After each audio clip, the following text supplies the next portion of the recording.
Nat Turner, a troublesome property. Nat Turner was born in Southampton County, West Virginia, an area with a considerable larger amount of blacks than whites. At a young age, Nat already showed signs of being highly intelligent, being taught easily to read and write by his master. He also grew up to be very religious due to his parents being very religious. Turner had a restless, observant, and inquisitive mind. After he learned how to read, he read the Bible. From there, he extracted useful ideas on liberty and freedom, such as all men are equal. He preached other slaves to seek respect and fight injustice. As Nat grew older, he slowly began to see himself as some sort of savior. He thought he was sent by God to overthrow the institution of slavery. As he comments in his confessions, the Lord had shown me things that had happened before my birth. My father and mother strengthened me in my first impression, saying in my present, I was intended for some great purpose. The February of 1831 brought the solar eclipse. When Nat saw this, he took this as a sign of a black man grabbing the sun. For Nat, who had been having visions, this was a sign to rebel.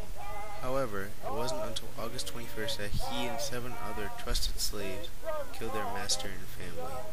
After this attack, 75 other slaves joined the bloodshed.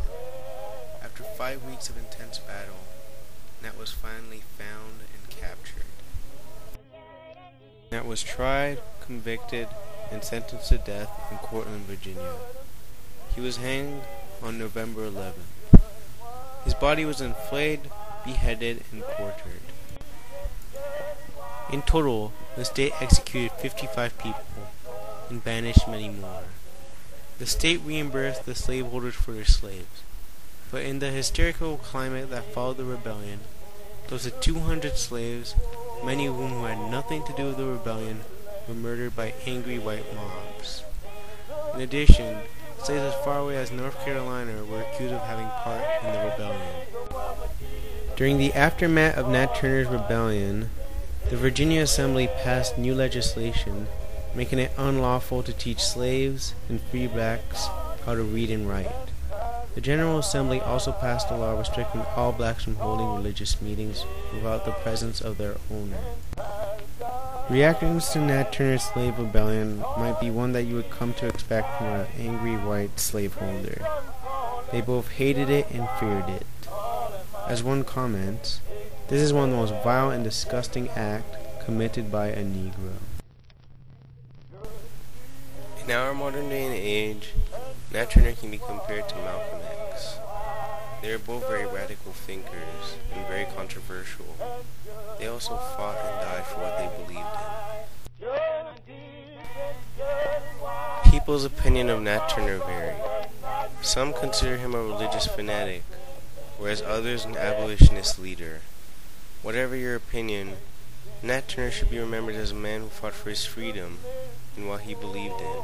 As Frederick Douglass comments, within the American slavery experience, there stood men and women who fought for what they believed in and freedom.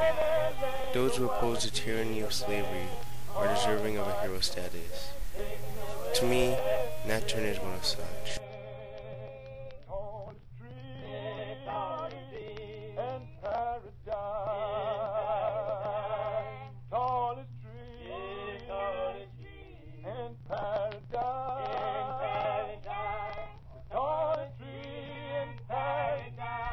The Christian call that the tree of life.